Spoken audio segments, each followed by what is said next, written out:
నమస్తే. శ్రీ గురుభ్యో నమః. శ్రీమాత్రే నమః. ఆదిత్యాయ చ సోమాయ మంగళాయ బుధాయ చ గురు శుక్ర శనిభ్యే రాహవే కేతవే నమః. జపాకుసుమ సంకాశం కాశ్యపేయం మహాధృతిం తమోరిం సర్వపాపగ్నం ప్రణతోస్మి దివాకరం. ప్రతి మాసంలో చెప్పుకునేటువంటి గోచార ఫలితాలు ఈ ఆగస్టు మాసానికి అంటే ఆగస్టు నెలలో 2024 గాను గోచార ఫలితాలు ఎలా ఉన్నాయి అన్నది తెలుసుకోవడం కోసం ముందుగా గోచారంలో ప్రస్తుతం గ్రహస్థితి ఎలా ఉంది, ఏ ఏ గ్రహాలు ఎక్కడెక్కడ ఉన్నాయి, ఈ సంగతి కనుక మనం చూసినట్టయితే వృషభ రాశిలో గురువు మరియు కుజుడు ఇద్దరూ కూడా అక్కడే ఉన్నారు. అయితే కుజుడు 27న మిథునంలోకి వెళ్తాడు. ఇక కర్కాటకంలో రవి ఉన్నాడు. ఈ కర్కాటకంలో ఉన్నటువంటి రవి తన స్వస్థానానికి 17వ తారీఖున వెళ్తాడు, అంటే సింహరాశిలోకి వెళ్తాడు. తర్వాత మరి సింహరాశిలో బుధుడు ఉన్నాడు, శుక్రుడు ఉన్నాడు. ఉన్నటువంటి బుధుడు 6వ తారీఖు నుండి వక్రించి వెనక్కి వెళ్ళడం అనేటువంటిది కనిపిస్తుంది. ఇక శుక్రుడు తాను 25వ తారీఖు నుండి కన్యారాశిలోకి ప్రవేశించడం అనేటువంటి జరుగుతుంది. ఇక కన్యారాశిలో మరి కేతువు ఎప్పటి నుండో ఉంటున్నాడు, 18 మాసాలు అలాగే ఉంటాడు. తర్వాత మరి కుంభరాశిలో వక్రించినటువంటి శని, తర్వాత మీనరాశిలో రాహు. ఇది మనకు గ్రహాలు ఉన్నటువంటి పరిస్థితి. మరి ఇలా గ్రహాలు ఉన్నప్పుడు మరి ఏ ఏ రాశి వారికి ఎలాంటి ఫలితాలు ఉంటాయి? ఎందుకంటే ఒకవైపు ఇప్పటికీ మరి ఈ మాసం నుండి మొదలు పెడితే కనుక 6వ తారీఖు నుండి బుధుడు వక్రించి ఉన్నటువంటి వాడు, అలాగే మరి శని ఇప్పటికే వక్రించి ఉన్నటువంటి పరిస్థితి. కొంతమందికి ఏళ్ళనాటి శని నడుస్తుంటే కొన్ని రాసుల వారికి, మరికొంతమందికి అర్ధాష్టమ శని నడుస్తూ ఉంటే, ఇలాంటి పరిస్థితుల్లో గురు కుజుల కలయిక ఒకవైపు, అలాగే మరి ఇప్పుడు మనకు చూస్తున్నటువంటి పరిస్థితుల్లో ఎక్కడైతే వక్రించినటువంటి బుధుడు ఒకవైపు, శని ఒకవైపు, ఇవన్నీ స్థితులు ఉన్నప్పుడు మరి ఈ మాసంలో ఎలా ఉంటుంది? మరి ఈ మాసం ప్రత్యేకత తీసుకున్నట్టయితే ఇంకా ఇదంతా కూడా శ్రావణ మాసంలోకి వస్తుంది. ఆగస్టు అనగానే మనకు మొదటి వారం దాటిందంటే శ్రావణ మాసం.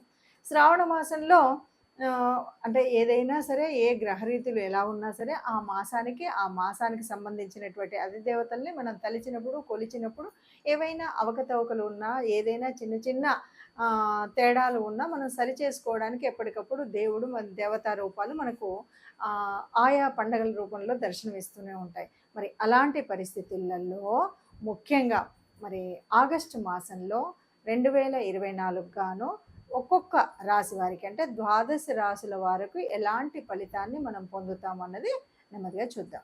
మకర రాశిలోకి శని చూస్తూ ఉన్నాడు కదా, ఎందుకంటే కుంభరాశి నుండి మకర రాశిలోకి వస్తున్నాడు. మరి ఇలా వస్తున్నప్పుడు ఎట్లా ఉంటుంది అంటే మకర రాశి వారికి ఇది బాగా తెలిసినటువంటిదే. ఏ పని చేద్దాం అనుకున్నా గబగబా వెళ్ళినట్టు కాకుండా పనులన్నీ స్లో అవుతూ ఉంటాయి, నెమ్మదిగా అవుతూ ఉంటాయి. అట్లాగే ఎవరైనా తన యొక్క తోబుట్టువులు ఉంటే వాళ్ళతో చేసేటువంటి వ్యవహారాలు ఏమైనా ఉంటే కనుక, అంటే అక్కతో కానీ, చెల్లితో కానీ, అన్నతో కానీ, తమ్ముడితో కానీ, ఏదైనా మన వ్యాపార సంబంధమైనటువంటి విషయాలు, లేకపోతే ఇంకేదైనా విషయాలు ఉంటే మాత్రం కొద్దిగా పాజిటివ్గానే ఉంటుంది. ఇది ముఖ్యంగా ప్రాపర్టీ రిలేటెడ్ విషయాలు అయితే కదా చక్కగా లాభాలు అయితే ఉంటాయి. మధ్యవర్తులుగా అంటే ఈ మకర రాశి వారు ఎవరైనా మధ్యవర్తి వ్యాపారాలు చేస్తూ ఉంటారు కదా, దళారులు అంటారు.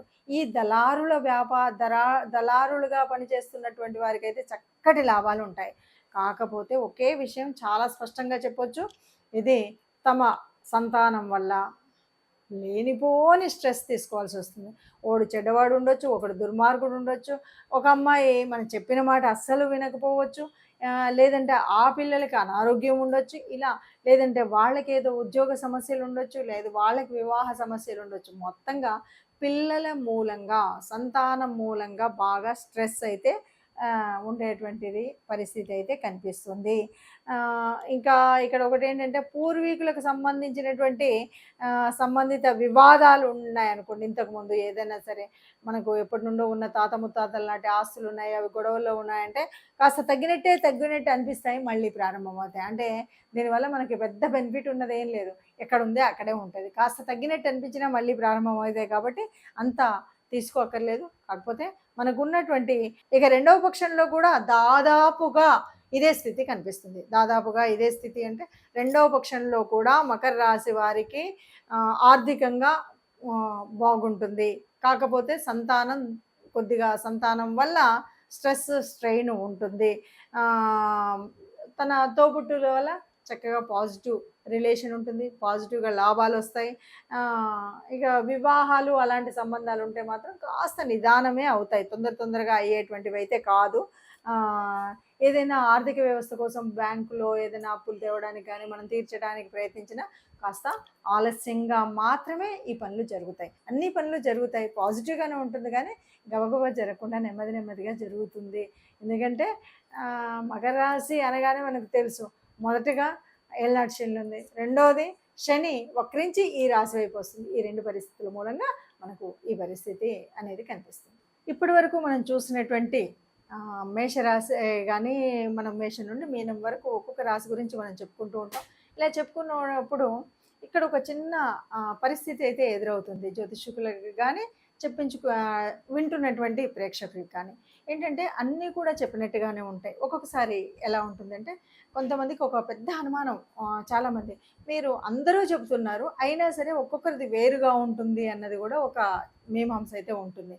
దీనికి కారణం ఏంటంటే ఒక్కొక్క జ్యోతిష్యులు వాళ్ళ యొక్క విశ్లేషణలో వాళ్ళు కొంతవరకే చేయగలుగుతాం. ఎందుకంటే ఈ 5 నిమిషాలు 8 నిమిషాల వ్యవధిలో చేసేటప్పుడు మనం రాశిలో ఏ గ్రహాలు ఉన్నాయి, రాశి చుట్టూ ఉన్నటువంటి ఫలితాలు ఎలా ఉన్నాయి, ఇలాగా ఎవరికి అనువైనటువంటి రీతిలో వాళ్ళు చెప్పుకుంటూ పోతున్నప్పుడు కొంత వ్యత్యాసం ఒకటి.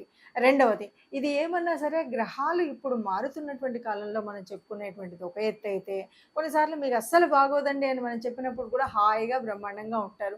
అప్పుడు అనుమానం వస్తుంది. ఎందుకు అంటే మనకు గోచార రీత్యా ఏదైతే ఇప్పుడు మనం యోగించదని చెప్పినటువంటిది అక్కడ వాళ్ళకు యోగకారకంగా ఉండొచ్చు, మంచి స్థానంలో ఉండొచ్చు, వాళ్ళకి నడుస్తున్నటువంటి దశ అంతర్దశలు అద్భుతంగా ఉండొచ్చు. ఇలాంటి పరిస్థితులలో కొంత వ్యత్యాసం అయితే ఉంటుంది.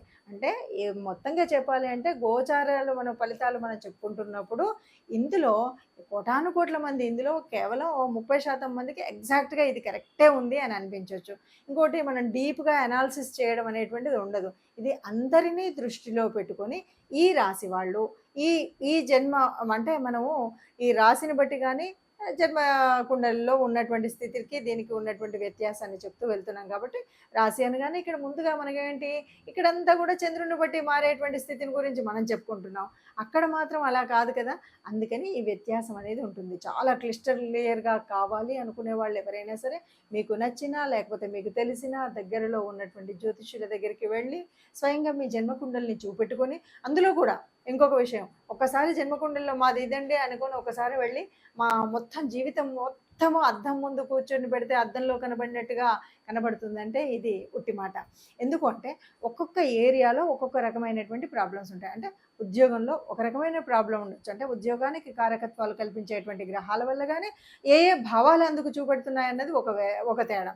అలాగే ఉద్యోగం కానీ, వివాహం కానీ, సంతానం కానీ, ఇలా అనేక విషయాల్లో ఈ ఏరియాలో మనకు అంటే నాకు సంతానంలో కొద్దిగా ప్రాబ్లం ఉంది, లేకపోతే నాకు ఉద్యోగరీత్యా ఈ ప్రాబ్లం ఉంది, లేకపోతే నాకు ఫైనాన్షియల్గా ఈ ప్రాబ్లం ఉంది, అన్నీ ఉన్నాయి కానీ బంధువులతో ఈ ఇబ్బంది ఉంది, ఇలాంటివి ఏవి ఉంటాయో వాటిని ప్రత్యేకించి చెప్పడం కోసం, తెలుసుకోవడం కోసం మీరు చేయవలసిన పని ఎవరైనా సరే మీ జన్మజాతకాన్ని చూపెట్టుకోవాలి. జన్మజాతకం చూపెట్టుకోవాలి అంటే తప్పనిసరిగా పుట్టినటువంటి అంటే date of birth, place of birth, time of birth, ఈ 3 తప్పనిసరిగా ఉండాలి.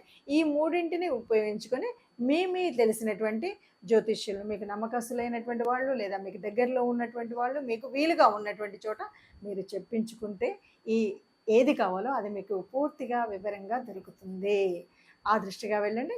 ఇక ఇప్పుడు వరకు మనం చెప్పుకున్నటువంటి వాటిలో ముఖ్యంగా ఇప్పుడు ఇదంతా కూడా శ్రావణ మాసం కాబట్టి ఏదైనా కొంచెం అటు ఇటుగా ఉన్నటువంటి దోషాలను సవరించుకోవడం కోసం మనం చేసుకునే రెమెడీస్ ఏమి చేసుకున్నప్పటికీ కూడా ముఖ్యంగా ఈ మాసం అంతా కూడా లక్ష్మీదేవి ఆరాధనతో నిండేటువంటిది, ప్రకృతి తత్వం అంతా కూడా ఆత్మమయంగా ఉండేటువంటి అమ్మ రూపంగా ఉండేటువంటి స్థితి. కాబట్టి అందరూ కూడా ఈ వచ్చేటువంటి శుక్రవారాలన్నింటిలో కూడా లక్ష్మీదేవి ప్రార్థన చేయండి.